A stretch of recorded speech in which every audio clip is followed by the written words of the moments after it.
ரசிக்கிறது இல்ல. உனக்கு இயற்கையை ரசிக்கணும்னா உங்க அப்பா சம்பாதிச்ச தொடர்ந்து ரசிக்க வேண்டியதானே? நீங்க பாருங்க, அப்படின்னா நான் இயற்கையை ரசிக்க கூடாதா? கண்டிப்பா ரசிக்க கூடாது. நீங்க வரக்கூடாதுன்னு சொல்ல நீங்க என்ன யார் நினைக்கிறியா? நான் அந்த தோட்டத்து முதலாளி. ஆமா, நீங்க வர்றதுக்கு காரணம் என்ன? இங்க வர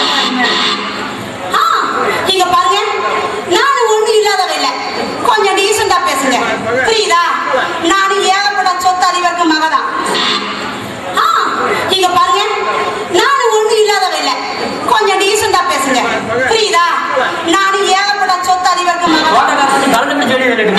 ஐயோ, அப்படியா? நானாவே போறேன், நீங்க எல்லாம் பிடிச்சு தள்ள வேண்டாம். ஆனா ஒண்ணுங்க, நாளையில இருந்து நான் இங்க வரேன்னு பாருங்க, வரவே மாட்டேன். ஆனா ஒரு பொம்பளையிட எப்படி பேசணும் புரிஞ்சு நினைங்க. ஒரு பொண்ணோட மனசை புண்படும்படி எப்பவுமே பேசாதீங்க.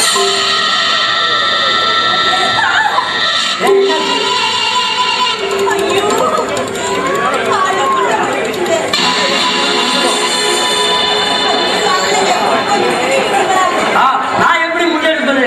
ஐயோ, இது என்ன சோதனை?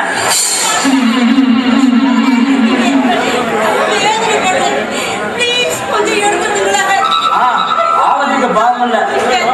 ஐயோ, எவ்வளவு ஆழமா புத்தி இருக்கு. கையால கொடுக்க முடியலையே.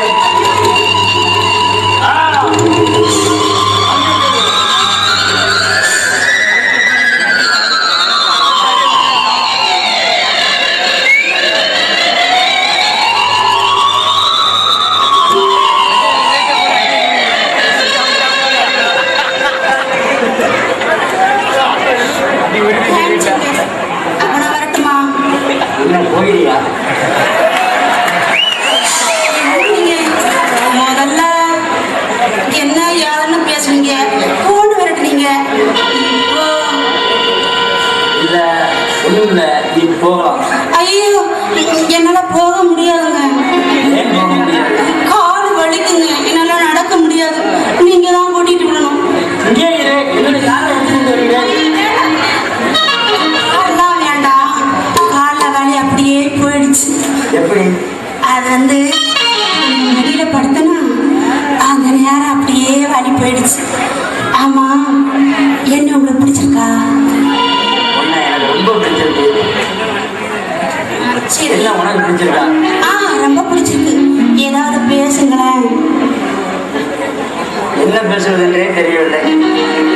உன் பெயர் என்ன? என் பேரு ரேகா. என் அப்பா பேரு ராம்குமார். ஒரே ஒரு பொண்ணுதான், அமெரிக்காவில் படிச்சுக்கிட்டு இப்பதான் வீட்டுக்கு வந்திருக்கேன். என் பேர் ஆனந்த். தந்தை பேர் கார்த்திக். சொத்துக்கு பஞ்சம் இல்லை, அப்பா அம்மா இல்லை. ஐயோ, அப்படியா? ஆமா, முதல்ல என்ன பார்த்த உடனே ஏன் அப்படின்னு விரட்டி விரட்டி பேசுவீங்க?